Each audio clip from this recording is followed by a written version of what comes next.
Every time we get to talking to like a screen or something, he go crazy. Sure. They don't want to see it. It's like he know. He know. Yeah, we are here. We were supposed to be doing a day in the life video, but again, just honestly didn't really have much. We only had like 2 stops.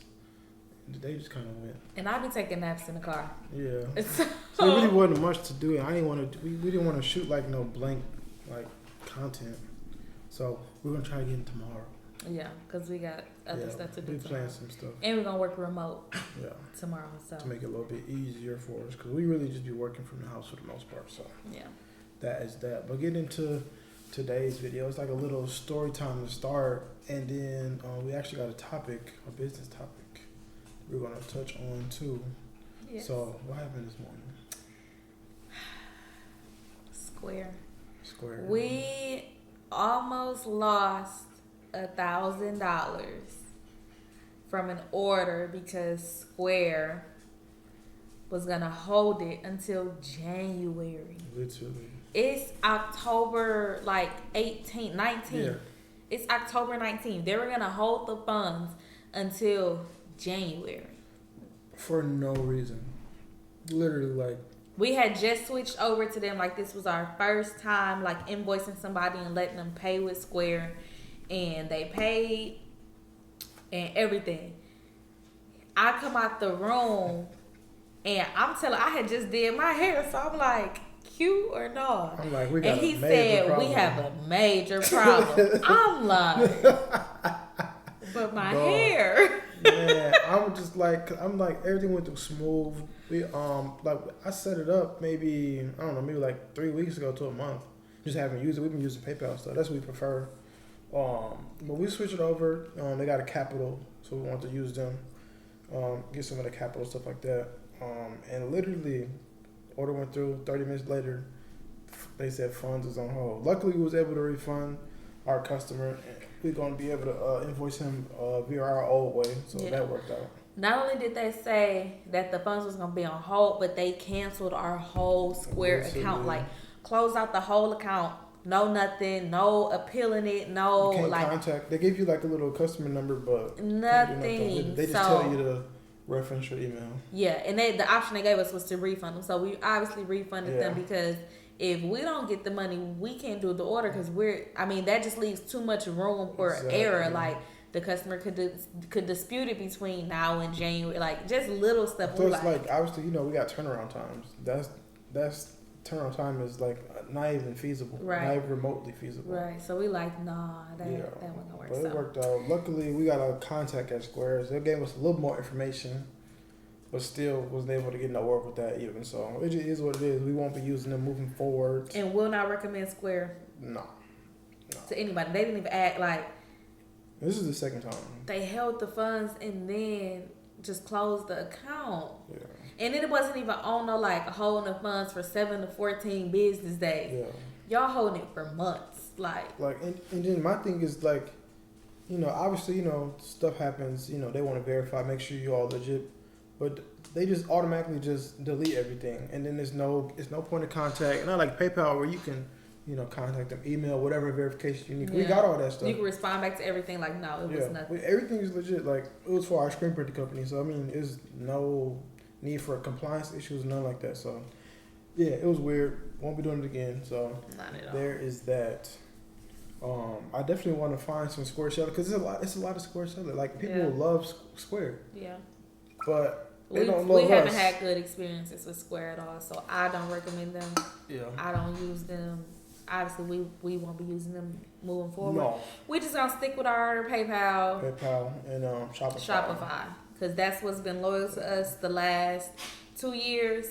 No problems with this specific business problems. And have had zero issues. So we just gonna keep doing that exact same thing. We were able to get Shopify Capital. We just wanted to try different stuff. Yeah. See what's really the best.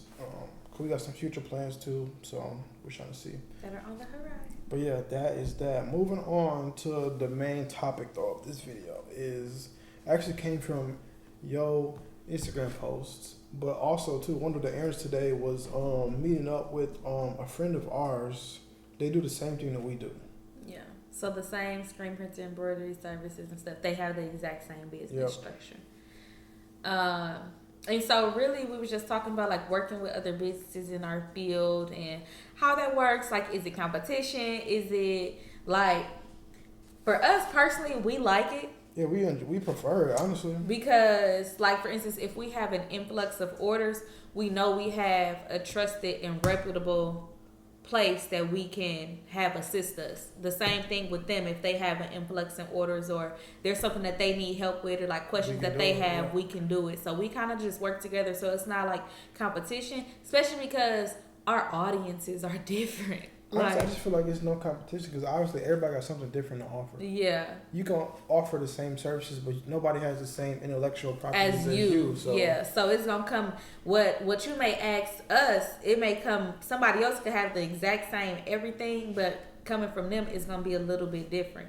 So it also depends on the people, but that's why we don't mind doing it either. And it's not there's not any competition for it or about it because we know what we have to offer, yeah, and you kind of know where you stand with your audience and with your customers and your clients. So it's never like, oh, I can't tell them this because they made like, no, I tell you whatever you want to know because it's enough money. It's enough money for everybody. Like we operate in 2 different markets. Like it's literally no sweat. Like our hometown market, Milwaukee, and down here in Houston. So it's no sweat. That's how you got to think about it when you start a new business because I be hearing it a lot when people be talking about like doing hair or doing lashes or doing a clothing line and doing t-shirts and stuff like that, or even like hair salons, barbershops.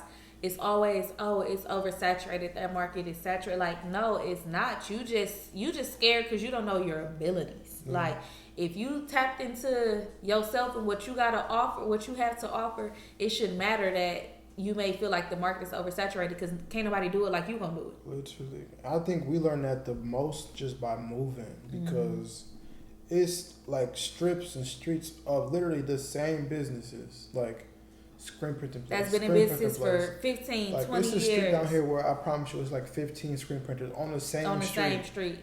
And all of them get into a bag. They're all doing well.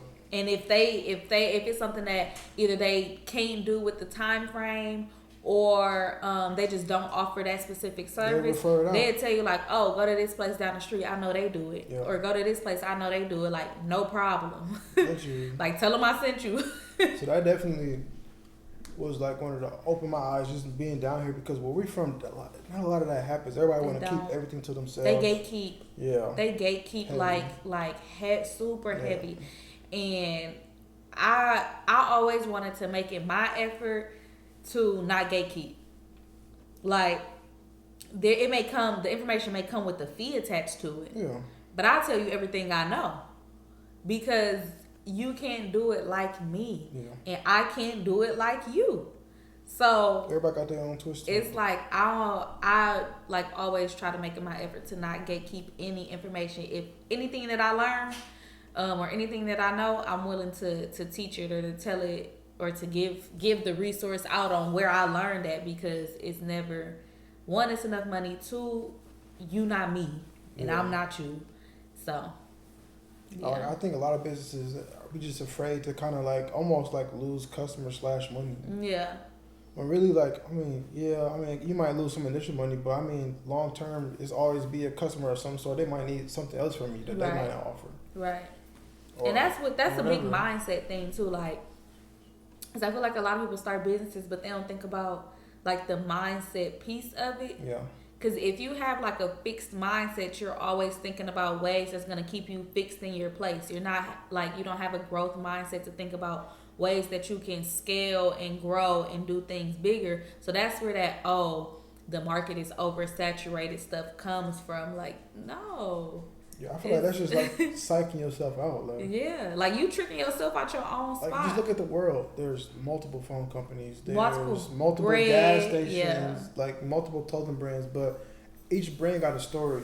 You know, like you might like this brand because of their story or this designer or whatever, but it still operate just fine. That's like, think about a mall. A mall is full of stores that may sell the exact same items, but you shop at one versus the other because maybe the quality is different at one than the other. Like maybe the fit is better. Like it's stuff like that. Even with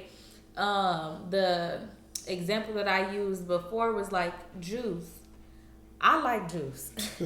So when I walk into a juice aisle, it's a whole aisle of different juices, but I go pick out the one that I like most depending on the ingredients in it. Yeah. So that's how you're like, it's because it can go for any market. It doesn't have to be like just clothes. It doesn't have to be, it's anything. You Every set industry. Yourself apart in any type of industry, and people are going to do business with you based off of what you bring to the table, based off of your value, the value that you provide. And nobody can provide that value but you, and that's how you should be setting yourself apart. Exactly. Not based off of what somebody else is doing. Like obviously, if it's somebody that's successful in your industry, you don't want to reinvent a whole new wheel.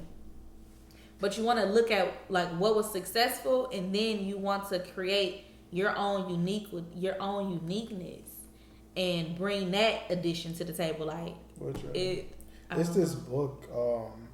I own it. It's called like Still Like an Artist. It's definitely a good read because it kind of pretty much going over that too. Like obviously you could take bits and pieces from something but add your spin to it, make it yours. Because it's not a lot of original ideas left. Right. Like it's not. It could be a new innovation, new way to do it. But as far as like the base idea, it's really all the same. Right. Like when I think of that, I think of like gyms. Yeah. So I can have a Planet Fitness. And it's just the basic gym. I have my massage bed for certain memberships. I have the basic everything.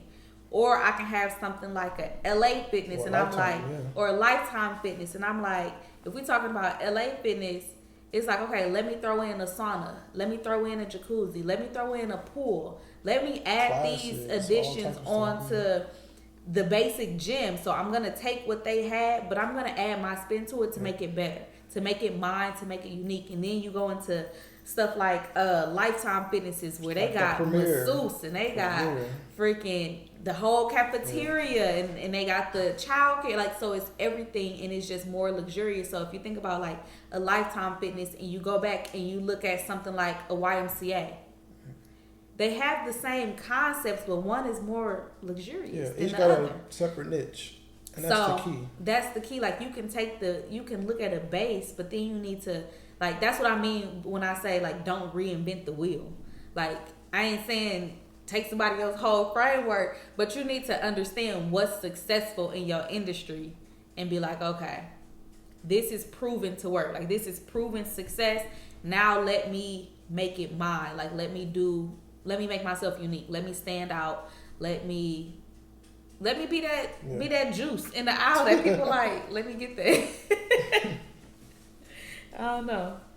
That's just how I feel about it. Most definitely. I mean, I definitely agree. Like I said, it's just that really sparked a little thought bubble in my mind of what to talk about today. Because this was not the planned video at all. It wasn't. But I'm just like, you know what? We could definitely talk. Because like people just don't realize you can really operate within the same market. Mm-hmm. Like you can do the same thing as somebody else, but you can do it a different way. And it don't matter how me and him could have had two separate businesses and been doing the exact same thing. Yeah. I mean, clothing. Yeah. We have two separate brands. Two separate markets. But we have two separate bases, exactly. Price points, like all type of, Exactly. So it's just you should only be in competition with like doing better than what you've previously done. Like it's really you versus you. Obviously, you still need to do your competitor analysis. That's the business coach me. You need to do your competitor analysis and your market research, but you also need to understand that, like, when it comes to your lane, you need to run that lane. Yeah, it's your lane. You gonna get too focused on looking at what everybody else doing that you veering off and not doing what you said you was gonna do. And now you wondering why you're not as successful. It's because you was trying to do what they was doing. You wasn't trying to do what you was doing. You was in their lane. Like, go ahead, babe. Pay attention. So, that's the message. Be you. That is definitely the message. Do you. That's all I got. All you got? Yeah. But alright, we're not going to make this video too long. I'm trying to see. It's probably been like 10 minutes or so. But that's a little little nugget we got, and our little story. We almost lost $1,000 this morning before breakfast. Before breakfast. But the good thing is that we recovered. Recovered. Plus more, of course. And made more before breakfast. Yes. That is So, the key. that's good. But all right, tomorrow We're really doing a day in the life. Doing a day in the life. Yeah, we gonna get. We got the day planned and structured. I'm doing a drop tomorrow. I'm gonna stay up tonight and do some promo. She gonna help me. We got some customer orders to prep Tomorrow. Yeah. tomorrow morning. We're gonna do some remote work too. But y'all see that we're not gonna give away all the little gems. So. Yes. And tomorrow's her gym day. Tomorrow is my gym day. Hey. But I went to alright. the gym yesterday, y'all. No, she didn't. You want to lie like that? I'm not lying. You went to the gym or did you go to the gym? I went to the gym, y'all. No, I'm just kidding. And I did me a good workout. But I came to the conclusion I'm done with that C4 stuff. I'm addicted, y'all. Cause I can't do it. Like he be putting it in his drinks and I can't. Get My me face together. my face be itching. And I am 2 pounds away from my goal, y'all. so excited for him. But I'm setting a new goal after that. She don't know that. But anyways, yeah. Going after new goals. Yeah. You said that the diet was gonna get like less. Yeah, I mean that was the diet, but now it's the lifestyle. Yeah. Yeah, guys, we're doing that. All right, before we do too much more talking, hasta la bye bye. Bye.